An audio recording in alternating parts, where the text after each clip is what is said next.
The quiet strength wedding, the bride in the mirror stares back at me.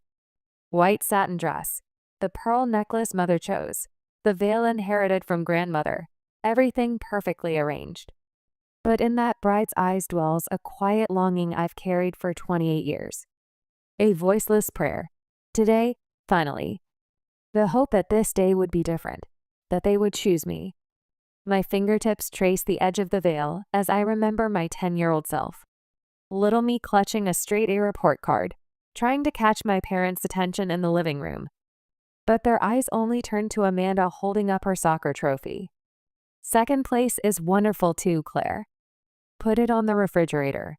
Mother's words were kind, but her gaze never once captured me. Even then, I learned that perfection wasn't enough. The minute hand on the vintage clock inches toward another quarter hour. The ceremony should have started 25 minutes ago. Through the window, white chairs stretch across the vineyard lawn like piano keys. October sunlight dances on crystal glasses. White roses climb the arch where Mark waits, where I should be standing. But only 2 seats in the front row remain empty, like silent witness stands telling a story I'm finally ready to hear. In this moment, gazing at myself in the mirror, ready to accept the truth, I understand. They're not coming. They never were going to come. And deep within this pain, something new is quietly beginning to sprout, a different kind of strength. A gentle knock echoes on the door. Claire. Mark's voice carries through the door, warm and worried. Can I come in? You're not supposed to see the bride before. I think we're past that superstition now, sweetheart. His words hold such gentle understanding, such complete acceptance of whatever this moment brings. I automatically smooth my dress, a habit mother drilled into me since childhood. Always be perfect. Never let them see you rattled. Come in. Mark enters, handsome in his tuxedo, concerned, and most importantly, here. His gentle expression cracks the careful walls I've built. They're not coming, are they? His shoulders drop slightly. Lily called. Lily is my Aunt Patricia. Your parents are attending Amanda's birthday brunch in Palm Springs. At first, the words don't make sense. Like a story with missing pages, a puzzle with missing pieces. Then, understanding hits like a physical blow, but somehow, I remain standing. In the mirror, I see my 10-year-old self again. My parents clustering around Amanda's soccer trophy. My 16-year-old self, stirring spaghetti sauce in the kitchen while watching my parents greet Amanda, who'd broken curfew by 2 hours. No questions, no consequences. My 19-year-old self, gripping a suitcase handle, receiving mother's cold gaze that never lifted from her magazine. Amanda never gave us this much trouble. I just don't understand why you can't be more like your sister. The pattern had always been there. I just hadn't wanted to see it. A single tear slides down my cheek. I catch it before it can fall on white satin. The motion, like all my strategies for staying perfect, is automatic. In the mirror, I see Mark standing behind me, solid as the ground beneath my feet. It's your call, Claire. We can wait longer if you want. His words unlock something in my chest. A truth I've spent 28 years trying not to see, trying to fix, trying to earn my way around. They're not coming. They were never going to come. No matter what I do, what I achieve, what I sacrifice, I will never be Amanda. And that's all they've ever wanted me to be. I straighten my spine. 1 tear. That's the last tear they get. Not a single one more. With steady fingers, I adjust my veil. No, I say, and my voice rings clear as chapel bells. They've made their choice. Now I'm making mine. Another knock. Sarah again, our wedding coordinator. Claire, the musicians are asking. Tell them to start the processional. I meet my reflection's eyes. They're clearer now, stronger. The woman looking back at me isn't the desperate girl seeking approval anymore. I'm not letting them ruin today. Mark squeezes my shoulder gently. You sure? I think of the empty chairs in the front row. Of parents who chose a birthday brunch over their daughter's wedding. Parents who couldn't give me this one day, who couldn't pretend even for an hour that I mattered as much as Amanda. I'm sure. I smoothed my dress one final time. Not for mother's approval now, but for myself. Some chairs speak louder than words. And I'm done pretending I can't hear what they're saying. I take Mark's arm, letting his strength anchor me. Through the window, I see our guests shifting restlessly in their seats, murmuring in confusion about the delay. But they came. All these people chose to be here, chose to support us, chose to make this day matter. Ready? Mark asks. I squeeze his arm. I've never been more ready in my life. The door opens onto the rest of my life. A life where I choose who sits in the front row. A life where love doesn't come with conditions and price tags. A life that's finally, completely mine. Let's go get married. The band plays at last as Mark spins me across the dance floor. His parents beam from their table, and for a moment everything feels perfect. I allow myself to believe that maybe, just maybe, this day could still be salvaged. Then the phones start buzzing. Someone had found the social media post, the photo of my parents and Amanda at brunch. Not just one phone. A wave of notifications ripples through the reception tables like autumn leaves skittering across pavement. Guests discovering the post one after another, sharing it, understanding what had happened. The betrayal spreading through our celebration like wildfire. I catch Jenny's expression first. Her face drains of color as she stares at her screen. She looks up, meets my eyes, and quickly glances away. I can see her trying to protect me, even now. Sweetheart. Mark's hand tightens on my waist. What's wrong? I don't know. But deep in my bones, I do know. My phone vibrates against my hip in the hidden pocket of my wedding dress. 3 rapid pulses, then silence. Another pulse. I keep dancing. Mark's steady presence anchors me to this moment, to this dance that's supposed to be perfect. The song ends. Mark's father approaches, his weathered face tight with concern. He holds out his phone like offering evidence at a trial. Claire, honey, his voice is gentle. You don't need to look at this right now. But I do look. The photo fills a screen. My parents beaming at an outdoor brunch table decorated with pink balloons and mimosa glasses. Amanda sits between them in a flowery sundress, her perfectly manicured hand raised in a toast. Palm trees sway in the background. The timestamp burns into my vision. 2:47 p.m. Exactly when I was walking down the aisle alone. I need some air. The words come out steady, calm, like declining dessert instead of watching my world splinter.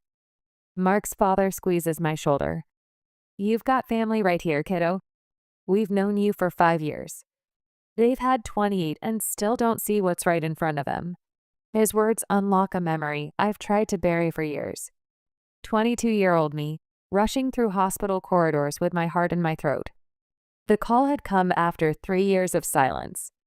Dad had collapsed at work, possible heart attack. I remember bursting into the waiting room, almost colliding with Amanda. Her perfect makeup, her irritated sigh. Oh, you actually came. Dad had been fine. Not a heart attack, just severe dehydration and exhaustion. When I visited his room, his eyes had welled up with tears. Real tears, I thought at the time. Now I wonder if they were just another performance. Claire. He gripped my hand. We're in trouble, sweetheart. Medical bills, the mortgage. I wrote the first check that night. $16,000. Over 8 months, from the money I'd saved for this wedding. Every time I handed over money, they defended me when Amanda made her snide remarks. Every time I paid another bill, Mother would actually listen when I talked. For a while, I thought I'd finally cracked the code. Found the price tag for their love. I smoothed my dress, a nervous habit Mother drilled into me. That was right after they cashed my last check. I remember Amanda saying I was rushing to beat her to something. I'm really excited about this business idea, she had said then. I can finally start something real. Of course, I'll need proper funding. I hadn't understood the expectation in those words at the time. Now I see it was always about my money. Mark's jaw tightens. He knows what comes next. We'd been stuffing wedding invitations when Mother called. We'll try our best to make it, dear. You know how busy things get. Busy, as if Amanda's birthday brunch hadn't been planned months ago. As if they hadn't RSVP'd yes to both events, knowing exactly what they were doing. A protective circle forms around us. Mark's parents, Jenny, friends who've watched this pattern play out for years. Their love wraps around me like bulletproof armor, absorbing impact after impact. The flowers were beautiful, Jenny says, squeezing my hand. The ceremony was perfect. The wine is amazing. They're the ones missing out, not you. She's right. The reception sparkles under market lights. Laughter bubbles up from the tables. Love flows as freely as the wine. But there's a hollow space in my chest where acceptance should live. Late that night, I sit on the hotel bed still in my wedding dress, staring at my phone. Mother's contact photo glows on the screen, a Christmas snapshot from before Amanda learned she could do no wrong. My finger hovers over the keyboard. The message takes shape. Each word a stone I've carried for years, finally set down. You made your choice today. Now I'm making mine. The response is instant. Mother's face fills my screen, an incoming call. No text, no apology, just the expectation that I'll answer, explain myself, smooth things over, make their choices okay like always. I silence the phone and turn to Mark. They still don't understand what they've done. No, he pulls me close, careful of my dress. But I understand exactly what I've got. Outside our window, the vineyard stretches into darkness. Rows of vines like patient sentries. Stars speckle the sky, each one a pinprick of light in the vast black. I think about family, about loyalty, about the weight of expectations versus the warmth of real love, about what we owe the people who created us and what we owe ourselves. I understand. Their power was always an illusion I chose to believe. It took a wedding day betrayal to show me that truth. I curl into Mark's side, letting the last hairs fall. Tomorrow we'll face whatever comes next. Tonight, I'm exactly where I belong. In the arms of someone who shows up, who stays, who loves without a price tag attached. For the first time in 28 years, that feels like enough. 3 weeks later, thank you cards scatter across my kitchen table like autumn leaves. Each pristine white envelope represents someone who chose to witness our wedding day, to celebrate our love. My hand cramps from writing personal messages, but I welcome the discomfort. It keeps me focused, keeps me from checking my phone, even though it hasn't buzzed in a week. The silence used to terrify me. Now it feels like peace. The doorbell shatters my concentration. Not a gentle press, but a prolonged ring that makes my shoulders tighten.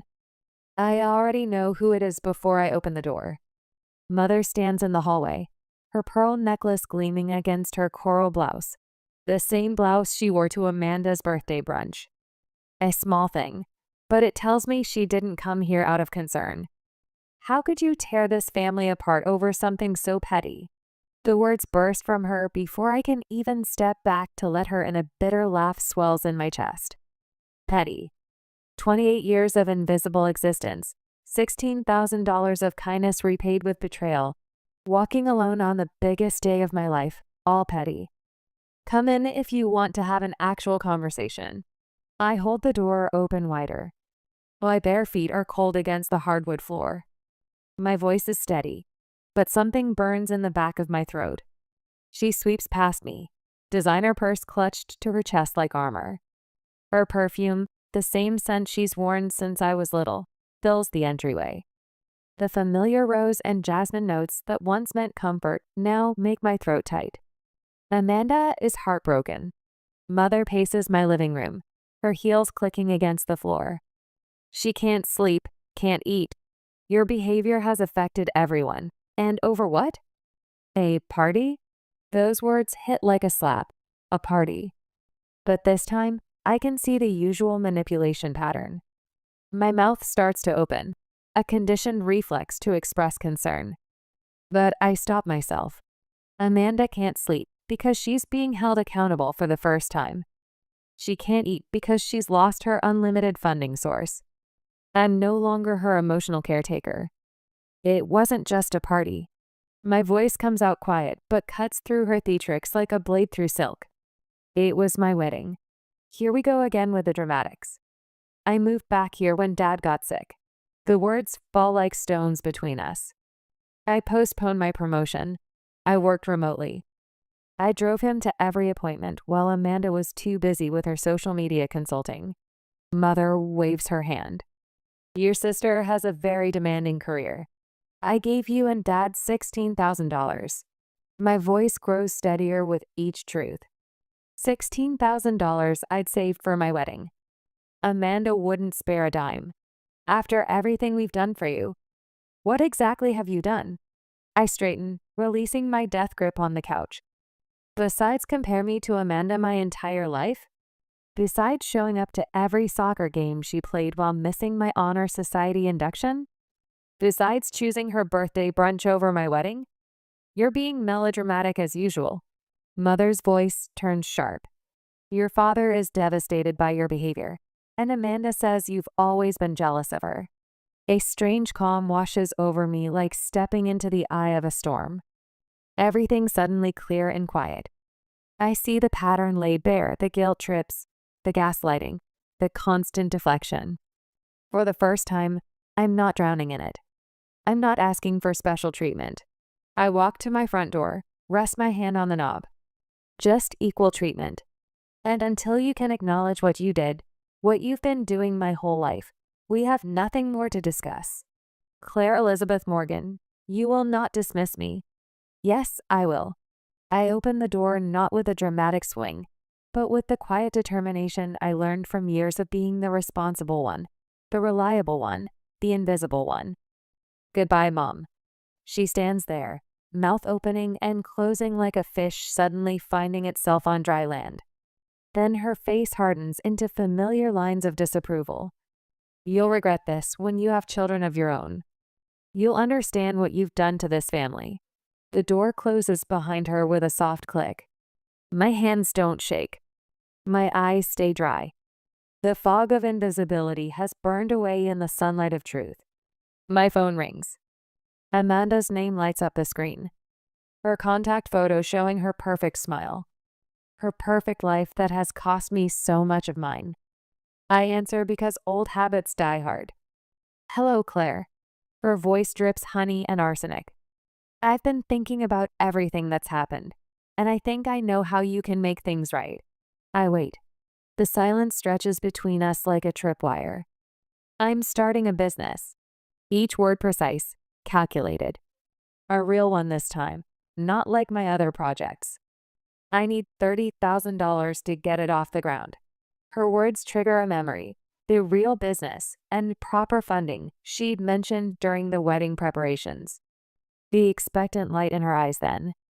Expectation of me. My laugh startles us both. You want money from me now? You owe the family after everything we've done. The honey dissolves, leaving only poison. Mom and Dad sacrificed so much for your education, your wedding. I press the red button on my screen, ending her sentence, ending the conversation, ending 28 years of making myself smaller to fit inside the role they designed for me. The thank you cards still wait on my kitchen table. I sit down, pick up my pen, and begin writing again. This time, my hand doesn't cramp. Each word flows freely, thanking the people who showed up, who chose to be there, who saw me even when my own family looked right through me. The afternoon sun streams through my window, warming my skin. Outside, traffic hums, birds call, life continues. And for the first time in as long as I can remember, I feel solid, real, whole. My phone buzzes again, and again and again. I reach over, turn it face down, and keep writing my thank you notes to the people who deserve my gratitude. Time passed, seasons changed. The afternoon sun casts long shadows across the hardwood floors of our new Portland home. The floors Mark picked for us.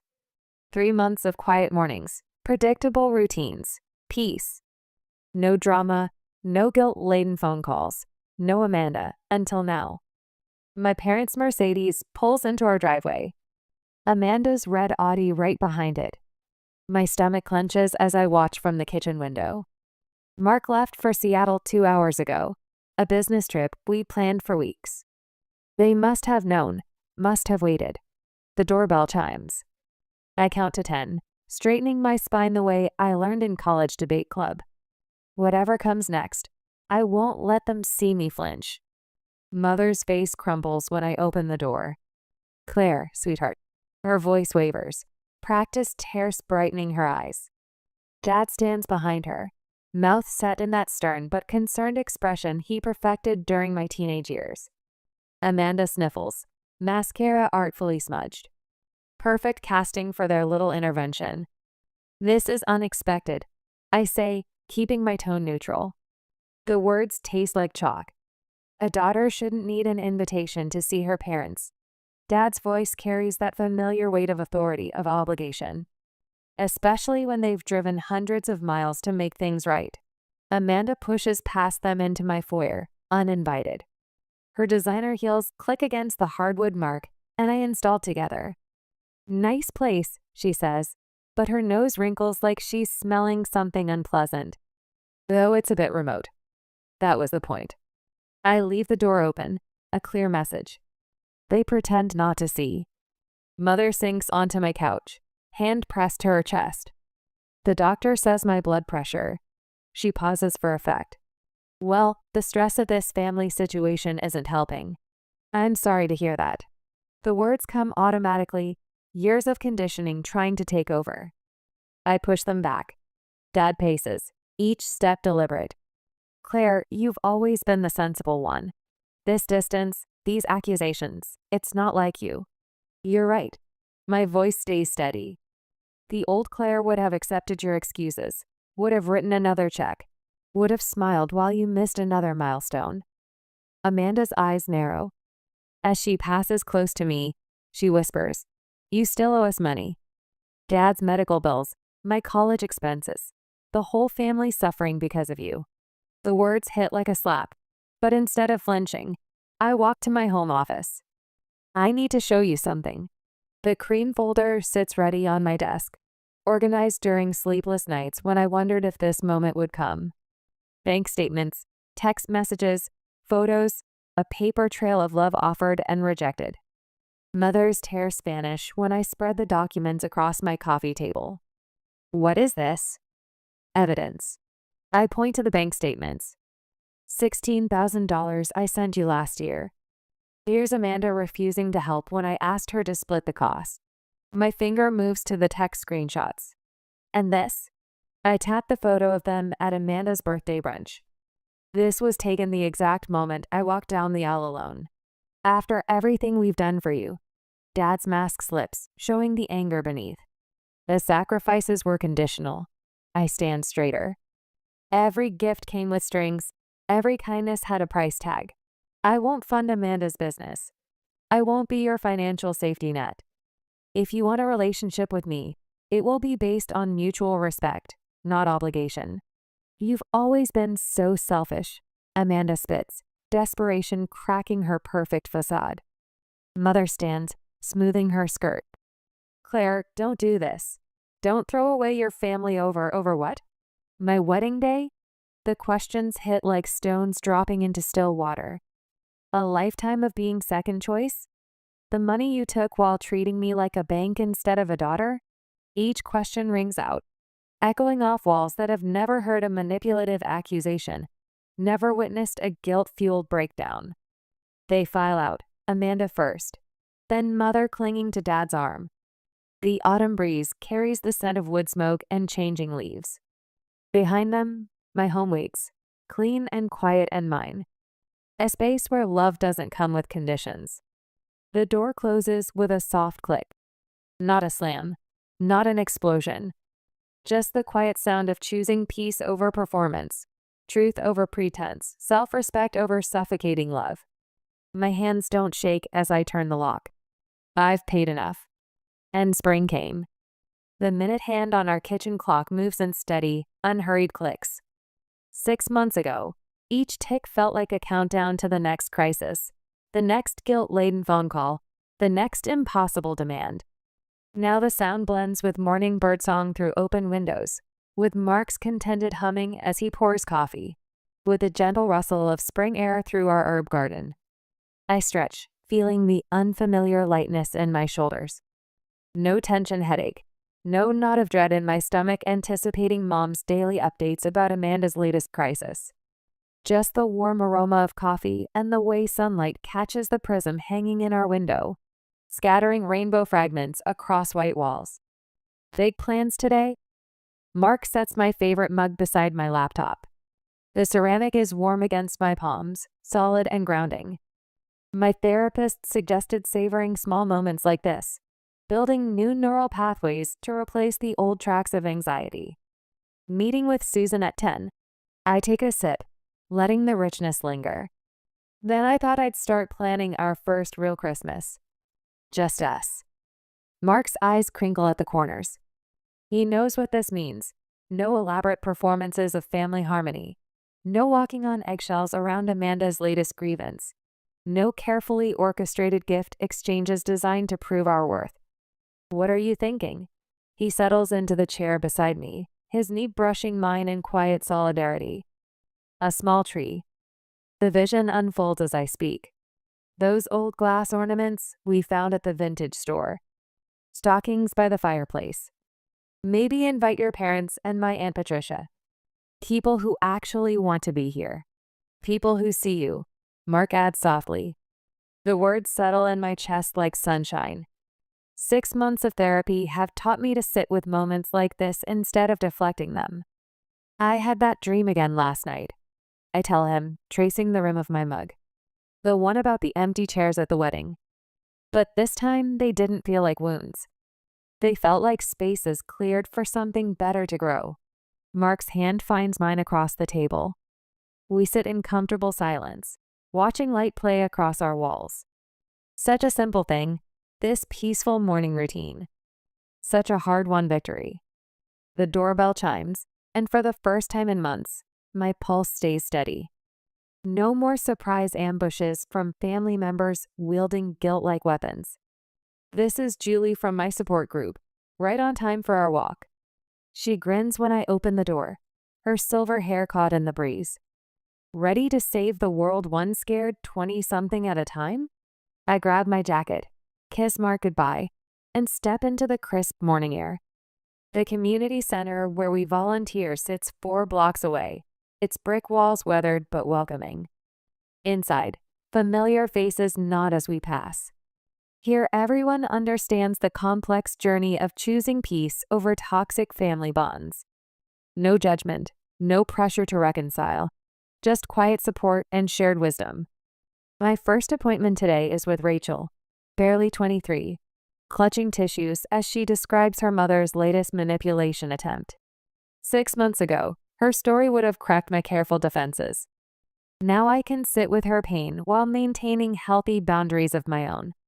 But if I don't help them with the down payment, they'll lose the house, Rachel whispers. What kind of daughter lets that happen? A daughter whose worth isn't measured by her bank account. The words flow naturally now, hard-earned truth rather than rehearsed wisdom. You're not responsible for fixing their financial choices. Recognition flickers in Rachel's eyes, the same awakening I felt that day in our sun-filled kitchen saying no to Amanda's business loan demand. Rachel straightens slightly, tissues forgotten in her lap. Later that evening, Mark and I host dinner for our chosen family, Julie and her partner Casey, 2 couples from our neighborhood, my Aunt Patricia, and Mark's parents. His mother Caroline grips my hand while whispering, "You're a daughter to us, Claire. You always have been." His father David places a hand on my shoulder and quietly says, "We're proud of the courage you've shown." Our dining room hums with genuine laughter, with conversations that flow without hidden agendas or veiled criticisms. I raise my glass, catching Mark's eye across the candlelight.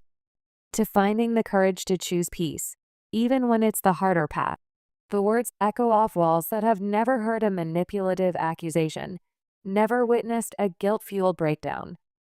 This space is ours, filled only with relationships we've chosen to nurture. After our guests leave, I stand on the back porch watching the sun paint the sky in gentle oranges and pinks. A year ago, I would have been compulsively checking my phone, bracing for the next family emergency. Now the only sound is the soft click of the door as Mark joins me, his familiar presence as steady as the ground beneath my feet. "Peaceful evening," he murmurs, wrapping an arm around my waist. I lean into his warmth, watching stars emerge above Portland's twinkling lights. The truth settles over me like a soft blanket. Sometimes the family you're born into teaches you what love isn't. And that lesson, painful as it is, helps you recognize what love truly is. This quiet contentment, this mutual support, this freedom to exist without constant judgment or demand. Mark's chest rises and falls against my back, our breathing synchronized in the gathering dusk. No words needed, no performances required, just this moment, this peace, this life we're building together. This is what coming home really means.